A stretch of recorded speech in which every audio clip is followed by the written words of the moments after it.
Reporte 100. Rubén Aguilar, como todos los lunes, con nosotros esta mañana. Rubén, ¿cómo estás? Buenos días. Buen día, Juan Carlos. Buen día a quien nos escucha. Gracias por estar aquí con nosotros esta mañana. Rubén, hoy una semana del proceso electoral, una semana y pues ya fue cambiando el discurso de la oposición. Rubén, empezó el discurso con un desconocimiento de los resultados, con la exclamación de fraude, y ahora ya han retirado el tema del fraude y han ido por el tema de que quede consignado en un fallo del Tribunal Electoral de que hubo inequidad. Ya hay, digamos que alguna especie de aceptación de la derrota, Rubén.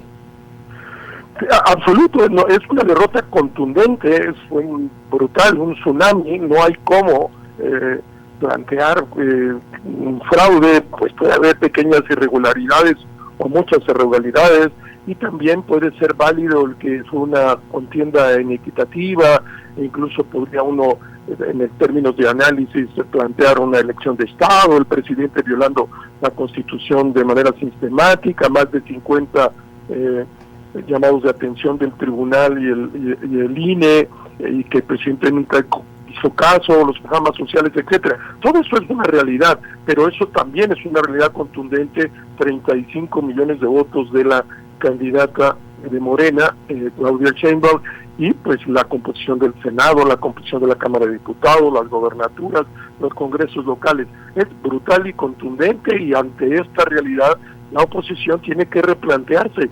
No entendió, no vio venir lo que venía, lo que vino, y en ese sentido pues sí se tiene que replantear, en particular el PRI y el PAN, porque si no les puede pasar en el futuro inmediato lo que le ocurrió al PRD, de perder el registro. Y de alguna manera sí, probablemente alguien entendió de la oposición cómo venían las cosas, y fue la decisión del MCDI por su cuenta, que tuvo un éxito brutal, pasó de 1.7, 1.8 de la intención del voto en 2018 a casi el 11% en 2024, Juan Carlos. Sí, Rubén, y los perdedores terminan ganando y Xóchitl Gálvez yéndose a su casa.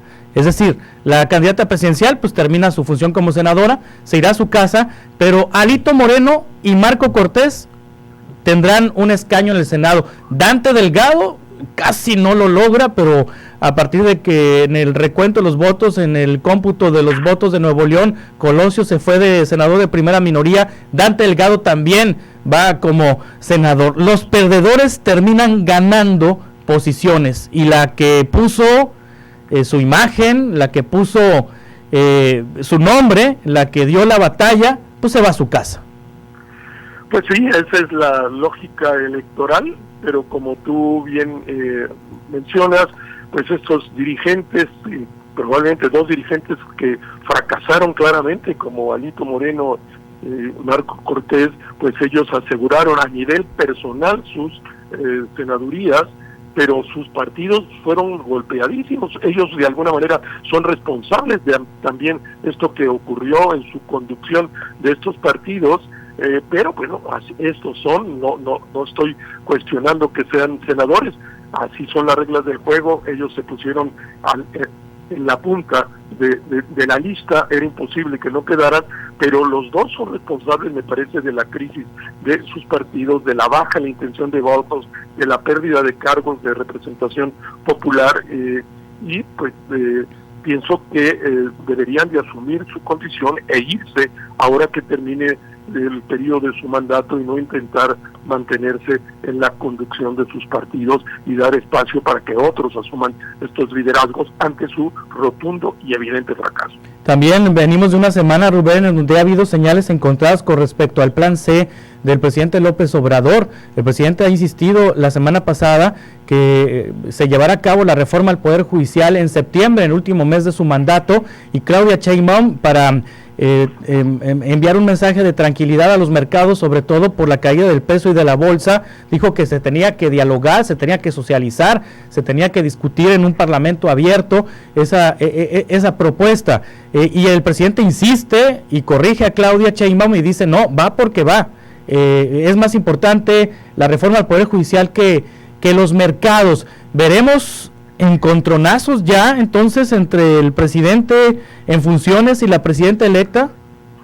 Pues ya vimos un primer encontronazo. Ella trató pues de calmar los mercados, hace público que el secretario de Hacienda será lo mismo, pero pues el presidente y los suyos en la Cámara, que eso de que Mier se tiró porque le ordenó el presidente, él no tiene criterio propio, y en ese sentido pues sí, hoy ya está anunciado esta comida entre el presidente y Claudia Sheinbaum. Seguramente después de la comida saldrá, no sé, desde luego la foto, pero no sé si en un mensaje o en un comunicado, pero sí es evidente y anuncia probablemente en el futuro más encontronazos. Claudia no quiere, la presidenta electa, pues no quiere recibir un país con la moneda devaluada, con crisis financiera, que está provocando las actitudes del presidente López Obrador. Él está en otra lógica, en el supuesto pase a la historia, y Claudia Sheinbaum está en la lógica de que va a gobernar un país que le dejan en la bancarrota,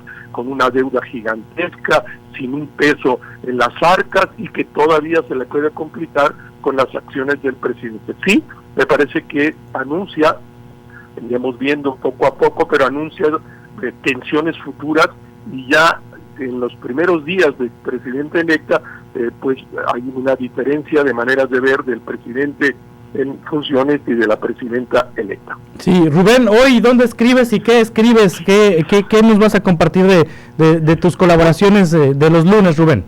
Bueno, escribo hoy en el Animal Político, en el Imparcial, en otros periódicos del país, y es un análisis de la semejanza que tuvo la votación de Bukele en El Salvador en 2019, que borra a los partidos FMLN y Arena, y que eso puede estar ocurriendo en México con el PAN y el PRI si no actúan en consecuencia del mandato claramente electoral.